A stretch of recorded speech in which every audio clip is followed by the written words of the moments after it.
सुखविंदर रंधावा जी, काजी निजामुद्दीन जी, हरक सिंह रावत जी, हमारे कैंडिडेट्स हरिमोहन शर्मा जी, अशोक चांदना जी, सीएल प्रेमी जी, स्टेज पे कांग्रेस पार्टी के वरिष्ठ नेता, हमारे प्यारे कार्यकर्ता, भाइयों और बहनों, प्रेस के हमारे मित्रों, आप सबका यहां बहुत बहुत स्वागत, नमस्कार।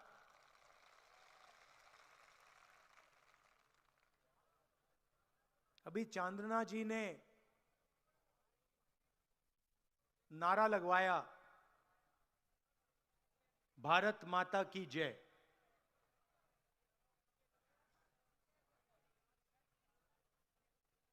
तो सवाल है, सब लोग ये नारा लगाते हैं,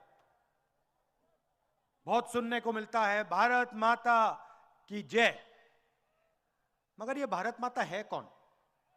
ये है क्या? सवाल है। जिसकी हम जय करते हैं, सब लोग करते हैं, मैं करता हूं, आप लोग करते हो, सब लोग करते हैं। तो ये भारत माता,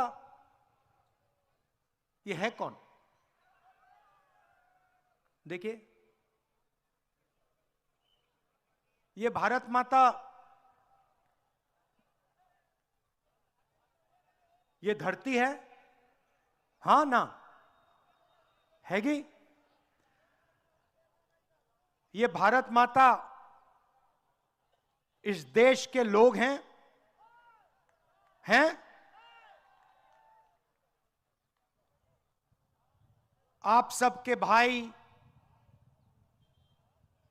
बहन, माता पिता, गरीब लोग, अमीर लोग, बुजुर्ग लोग, सारे के सारे जो लोग हैं जिनमें ये आवाज गूंजती है भारत माता की, ये भारत माता है। सही?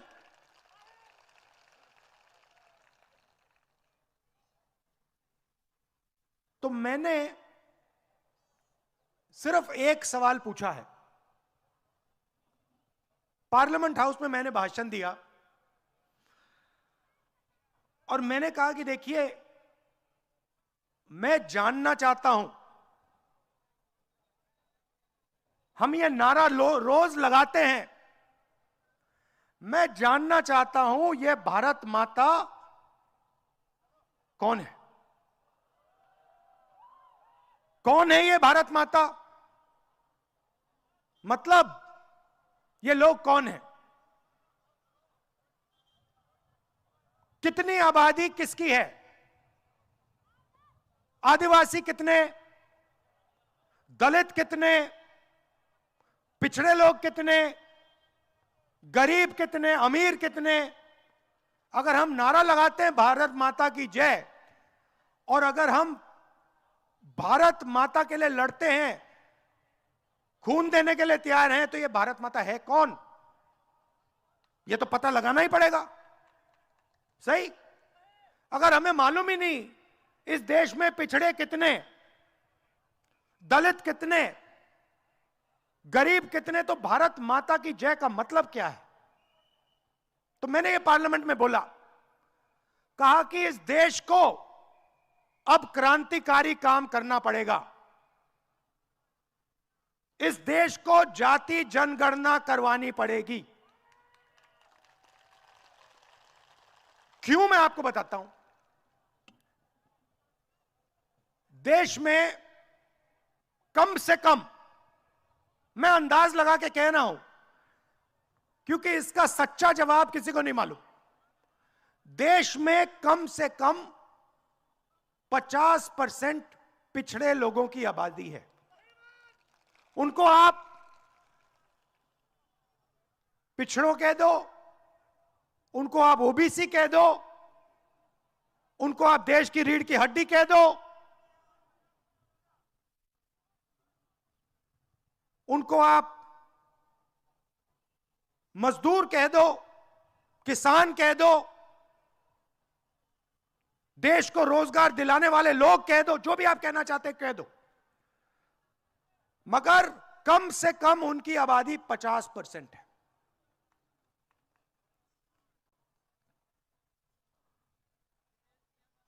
दलितों की आबादी 15%, आदिवासियों की आबादी 12 से 14%। मतलब भारत माता का सबसे बड़ा भाग दलित, आदिवासी और पिछड़ा है।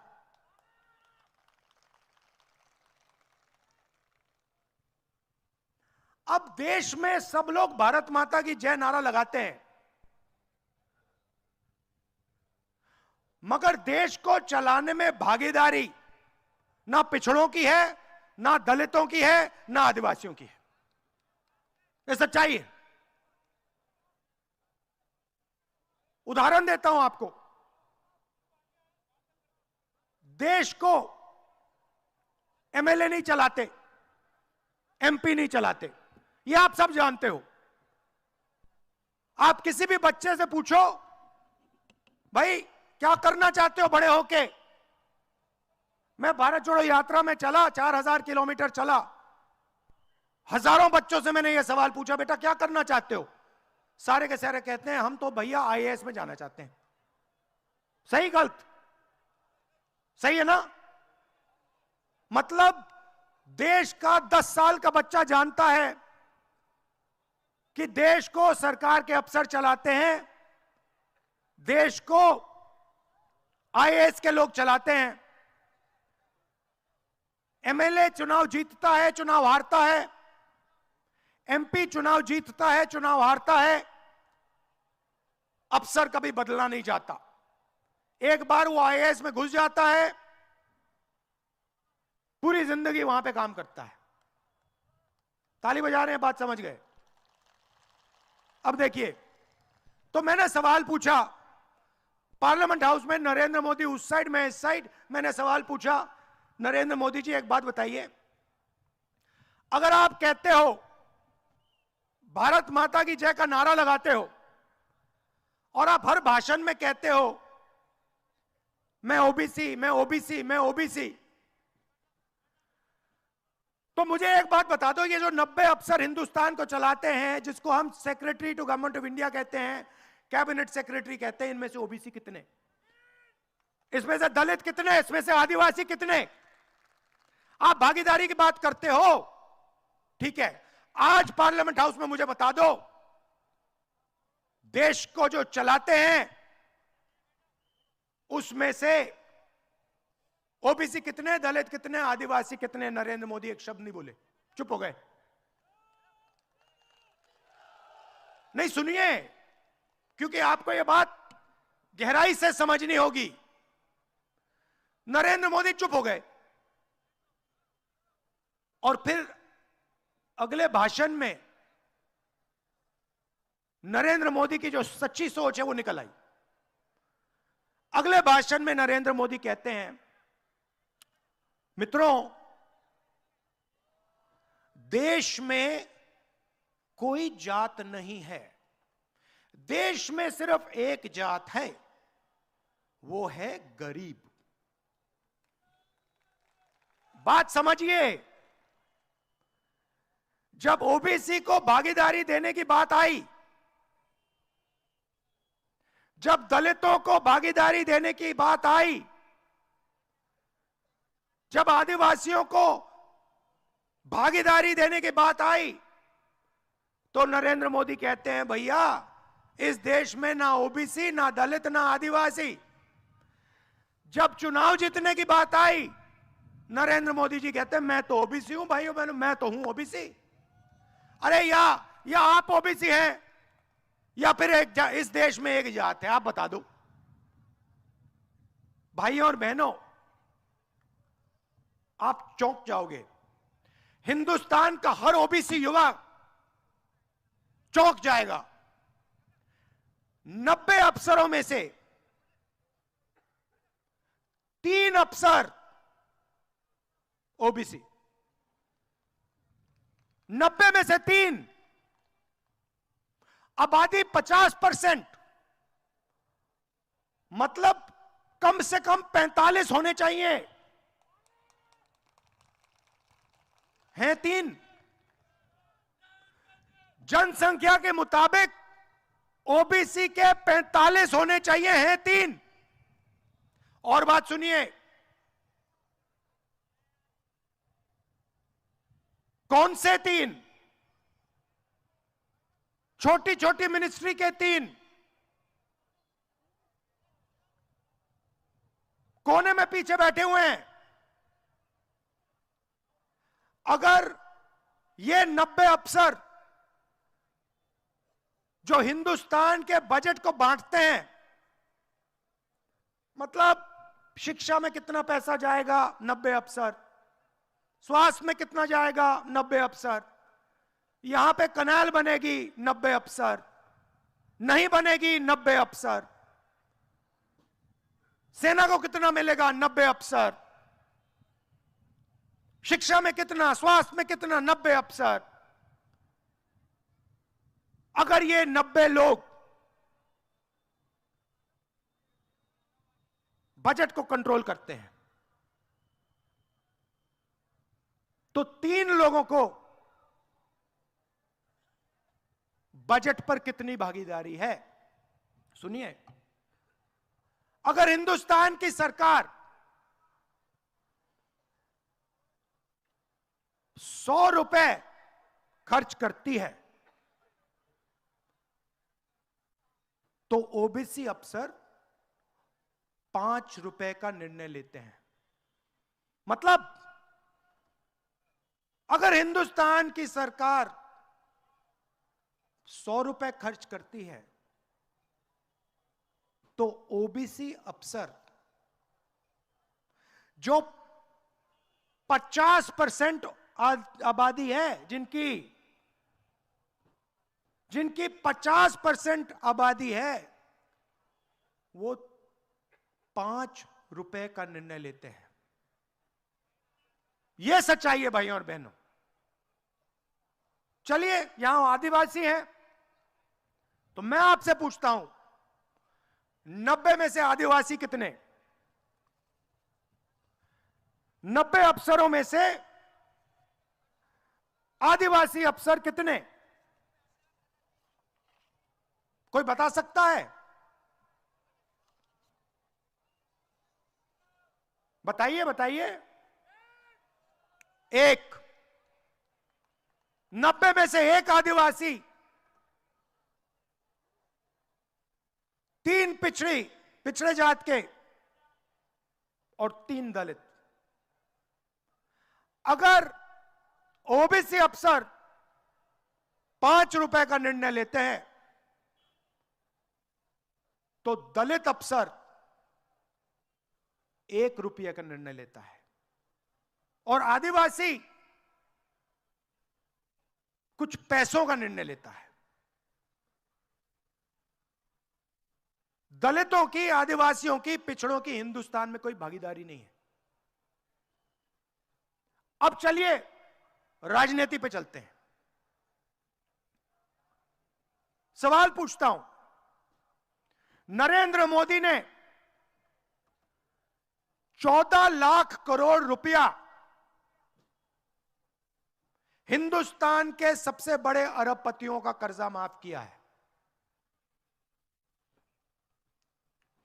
14 लाख करोड़ रुपया। भाइयों और बहनों, इनमें से ओबीसी कितने, दलित कितने, आदिवासी कितने, यह बताओ मुझे। 14 लाख करोड़ रुपया कर्जा माफ किया नरेंद्र मोदी ने। उसमें 1 आदिवासी नहीं, 1 दलित नहीं, 1 पिछड़ा नहीं। मतलब हिंदुस्तान की 80% आबादी में से कोई नहीं।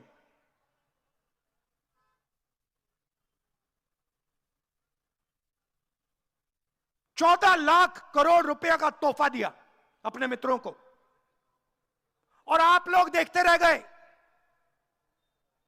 आपको पता भी नहीं लगा कि यार 14 लाख करोड़ रुपया 20-25 लोगों को नरेंद्र मोदी ने दे दिया। मीडिया का समय खरीद लिया, टीवी पे अपना चेहरा दिखा दिया, और दलितों से, आदिवासियों से, पिछड़ों से आंख के सामने चोरी की। पता नहीं लगा आपको?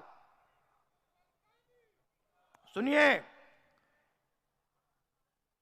नारे बाद में लगाना, मैं आपको गहरी बात बता रहा हूं।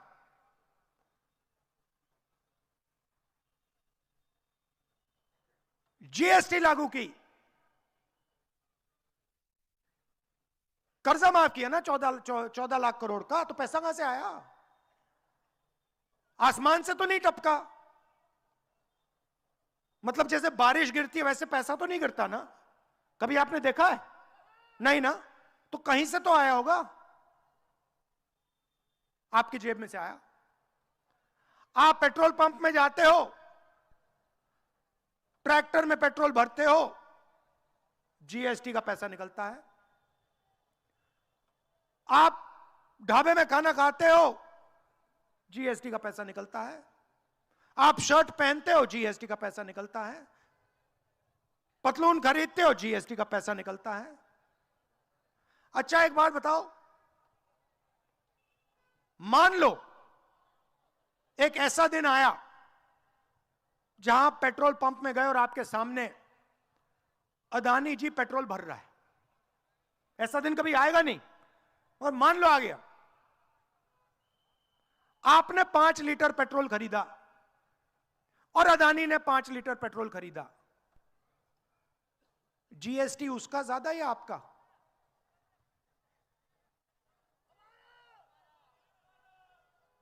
तो आप जीएसटी ज्यादा देते हो, आपकी आमदनी कम, आप उतनी जीएसटी देते हो जितना वो देता है। जीएसटी आपके जेब से निकल रहा है। किसके जेब से? पिछड़ों की जेब से, दलितों की जेब से, आदिवासियों की जेब से, गरीब जनरल लोगों के जेब से निकल रहा है। और 14 लाख करोड़ रुपया नरेंद्र मोदी ने 20-25 लोगों का कर्जा माफ कर दिया।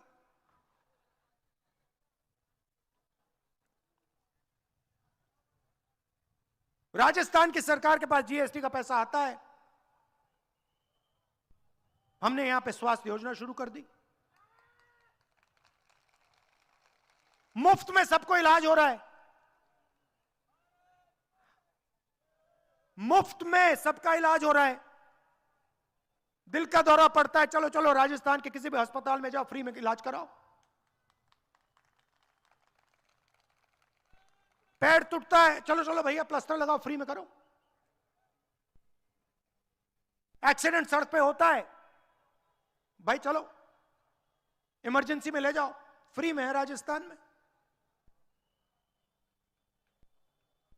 कैंसर हुआ, लिवर की बीमारी हो, डायबिटीज हो, कुछ भी हो, कांग्रेस पार्टी की सरकार कहती भैया हम तो मुफ्त में करवाएंगे, हम 1 रुपया नहीं निकलवाएंगे। ये हैं कौन जो अस्पताल में जाते हैं? 50% पिछड़े, 14% दलित, 12% आदिवासी। तो हमारा पैसा भारत माता की जेब में जा रहा है, आपकी जेब में जा रहा है, उनका पैसा अदानी जी की जेब में जा रहा है। सीधी सी बात है। नरेंद्र मोदी जी भारत माता की जय कहते हैं, उनको अदानी जी की जय कहनी चाहिए। काम तो उनका करते हैं। अच्छा भैया एक बात बताओ, 24 घंटा नरेंद्र मोदी टीवी पे दिखता है ना? दिखता है ना? भैया टीवी किसानों का है क्या? टीवी मजदूरों का है क्या? टीवी गरीबों का है क्या? दलितों का, आदिवासियों का, किसका है? अदानी का है। तो सीधी सी बात है, 14 लाख करोड़ उधर माफ होते हैं, इधर 24 घंटा उसका चेहरा दिखता है। नहीं, आप खुशी से ताली बजा रहे हो, अच्छी बात है,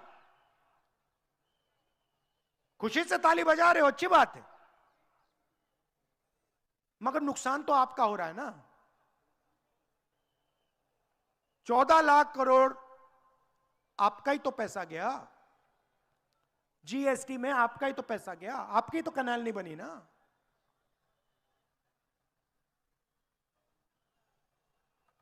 तो बिल्कुल साफ बात है, नरेंद्र मोदी, सुन लीजिए, नरेंद्र मोदी जाति जनगणना नहीं कर सकता, कुछ भी हो जाए नरेंद्र मोदी नहीं कर सकता, क्योंकि नरेंद्र मोदी अदानी के लिए काम करता है। जाति जनगणना राहुल गांधी कर सकता है, कांग्रेस पार्टी कर सकती है।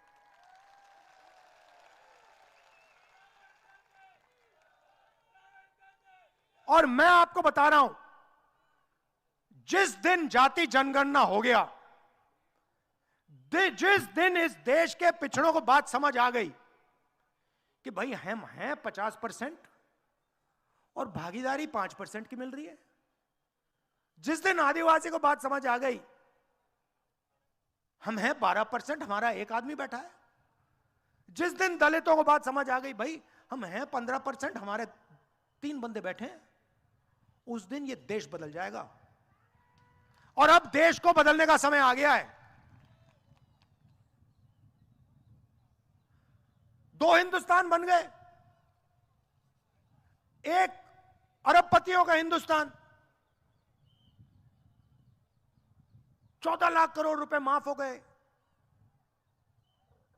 किसान कर्जा माफ करने की बात करता है, किसी भी बीजेपी के प्रदेश में किसान हाथ उठा के कहता है भैया मेरा भी कर दो, 2 लाठी लगती है, अंदर कर देते हैं।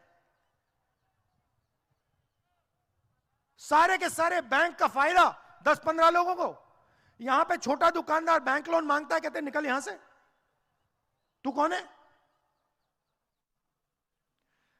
युवा सुबह उठता है, कहता है मैं पढ़ाई करना चाहता हूं,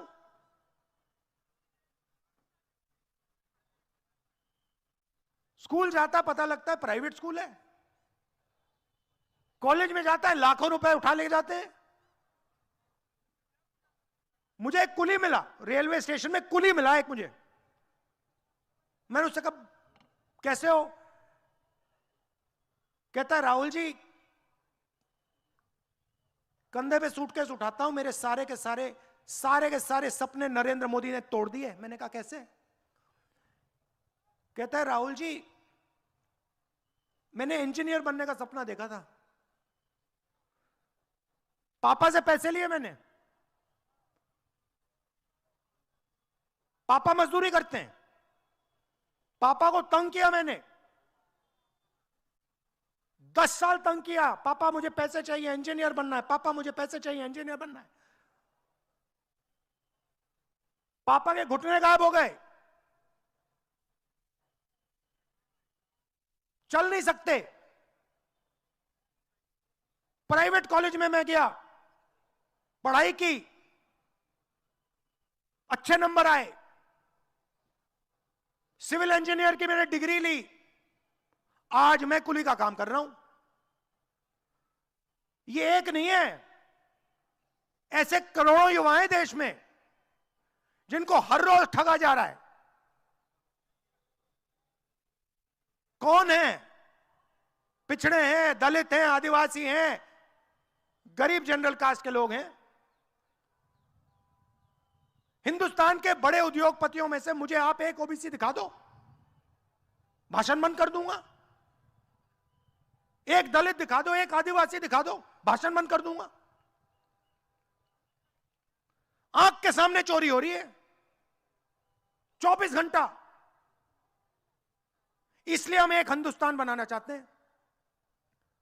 हमें नहीं चाहिए अदानी का हिंदुस्तान, हमें भारत माता की जय वाला हिंदुस्तान चाहिए, जिसमें पिछड़ों, दलितों, आदिवासियों की इज्जत हो। ठीक है, 90 में से पिछड़ों को 45 ना मिले, अरे 25-30 तो मिले, शुरुआत तो हो। इसलिए राजस्थान की सरकार ने 7 गारंटी दी है। और गारंटी का मतलब नरेंद्र मोदी वाली नहीं कि भैया 15 लाख रुपए बैंक अकाउंट में डाल देंगे। कोविड के समय भैया थाली बजाइए, मजे लीजिए, थाली बजाइए, चलिए थाली बजाइए, मोबाइल फोन की लाइट ऑन करिए, वहां लोग मर रहे हैं, लाखों लोग मर रहे हैं, लाशों का ढेर सामने पड़ा है। कोविड लोगों को मिलने से बढ़ता है। नरेंद्र मोदी ने सबको बाहर निकाल के नचा दिया एक साथ, चलो नाचो, कोविड फैलाओ, मरो। और मीडिया वाले वाह वाह कर रहे हैं पीछे से, कमाल की बात है, मोदी जी ने थाली बजवा दी। अरे हां, पिछड़ों को मरवा दिया, दलितों को मरवा दिया, आदिवासियों को मरवा दिया, गरीब जनरल कास्ट के लोगों को मरवा दिया। यही तो हो रहा है। तो 7 गारंटी दी है। मैंने अपने सब चीफ मिनिस्टर को कह दिया, एक हिंदुस्तान बनाना है। जितना पैसा नरेंद्र मोदी जी ने अदानी जी को दिया है, इन लोगों को दिया है, उतना पैसा गरीबों की जेब में डालना है। खत्म कहानी। लो,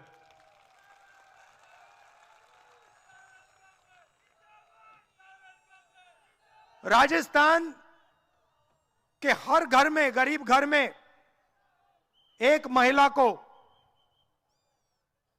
हर घर में एक महिला को 10,000 रुपए साल का गारंटी करके बैंक अकाउंट में। 1200 कितने का, सिलेंडर कितने का है? नहीं, आज कितने का है? 1100 का है ना। तो मैं आपसे चुनाव के बाद, आप लिख लो, महिलाएं जो आई हैं यहां लिख लो, चुनाव के बाद 500 रुपए का आपका गैस सिलेंडर हो जाएगा।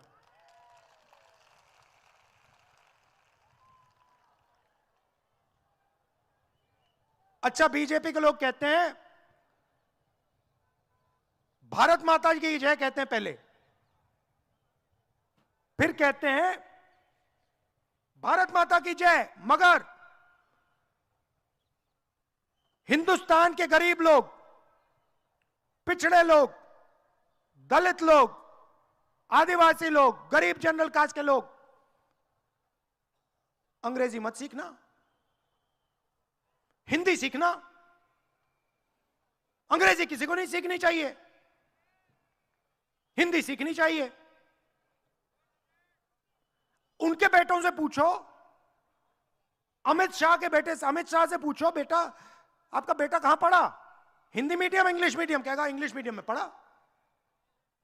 आपके बेटे अंग्रेजी पढ़े, आपकी बेटियां अंग्रेजी पढ़े, और गरीब लोग अंग्रेजी ना पढ़े। मैं ये नहीं कह रहा कि आपको हिंदी नहीं पढ़नी, हिंदी पढ़ो, सीखो हिंदी, मगर अंग्रेजी भी पढ़ो, अंग्रेजी भी सीखो। क्यों? आप पूछोगे भैया हिंदी से हमारा काम हो जाता है। मैं आपको बताता हूं, यूपी जाओगे हिंदी में बात करो, राजस्थान में हिंदी में बात करो, बाहर से कोई टूरिस्ट आता है तो उससे हिंदी में बात करोगे क्या? बाहर से टूरिस्ट आता है, आप मेहनत करते हो, उससे हिंदी में बात करोगे क्या? कॉल सेंटर में काम करना है, इंटरनेट का काम करना है, अंग्रेजी में होगी, काम अंग्रेजी में होगा। कभी आपके बेटे विदेश जाना चाहें, विदेशी कंपनी में काम करना चाहें, अंग्रेजी की जरूरत है। तो ये चाहते हैं कि 2 हिंदुस्तान हो, एक अदानी वाला, उसमें सब लोग अंग्रेजी बोले, और दूसरा गरीबों का हिंदुस्तान जहां अंग्रेजी ना चले। आप उनकी नौकरियां ना ले जाओ, किसान का बेटा कॉल सेंटर में ना काम कर जाए, मजदूर का बेटा कंपनी ना खोल दे। इसलिए हमने जाल फैला दिया अंग्रेजी स्कूल का पूरे राजस्थान में। कहा कि अगर अमीर बच्चा अंग्रेजी पढ़ सकता है तो वो मौका गरीब बच्चे को भी मिलना चाहिए। किसान के बेटे को मिलना चाहिए। किसान का बेटा क्या, किसान का बेटा सपना देखे मैं पायलट बनना चाहता हूं, एक दिन मैं पूरी दुनिया में जाना चाहता हूं हवाई जहाज उड़ा के, क्यों नहीं? ये कहते हैं नहीं, दो हिंदुस्तान है, किसान को खेती करनी है, मजदूर को मजदूरी करनी है, अदानी जी को पैसा बनाना है। और आखिरी बात, आपका पुराना पेंशन स्कीम नरेंद्र मोदी ने रद्द किया, हमने यहां पे लागू कर दिया।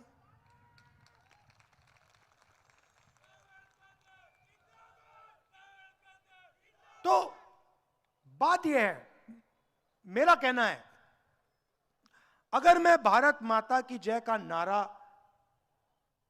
कहूंगा या आपसे कहलवाऊंगा तो सचमुच में भारत माता की जय तो करनी ही पड़ेगी ना। भारत माता आप लोग हो, भारत माता किसान हैं, मजदूर हैं, गरीब लोग हैं, भारत माता वही है।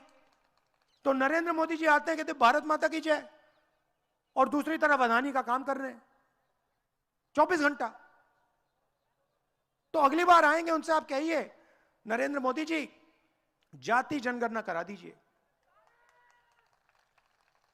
मैं आपको बता रहा हूं, राजस्थान में तो ऑर्डर दे दिया हमने कि जाति का सेंसस होगा, और जैसे ही दिल्ली में सरकार आएगी, जाति जनगणना हमारा पहला काम होगा। पिछड़ों को पता लग जाएगा कि भैया आपकी आबादी कितनी है, दलितों को, आदिवासियों को साफ पता लग जाएगा, और आपकी सच्ची भागीदारी तब शुरू होगी। भारत माता की जय तब जाके शुरू होगी। आखिरी बात मत भूलिए, ये जो फ्री में इलाज हो रहा है, ये जो पैसा आपके बैंक अकाउंट में जाता है, बीजेपी का आपने वोट दिया ना, ये सब बंद हो जाएगा, सारा का सारा बंद हो जाएगा। अदानी का काम शुरू हो जाएगा, किसानों का कर्जा माफ भूल जाइए, फ्री में इलाज भूल जाइए, 500 रुपए का गैस सिलेंडर भूल जाइए। तो कांग्रेस पार्टी का पूरा समर्थन कीजिए, ओपीएस भूल जाइए, तो कांग्रेस पार्टी का पूरा समर्थन कीजिए, और मिलकर सचमुच में भारत माता की जय करनी है। धन्यवाद, जय हिंद।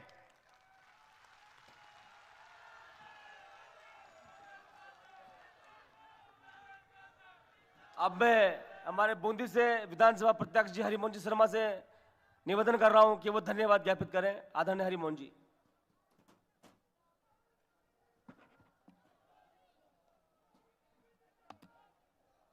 आदरणीय राष्ट्रीय नेता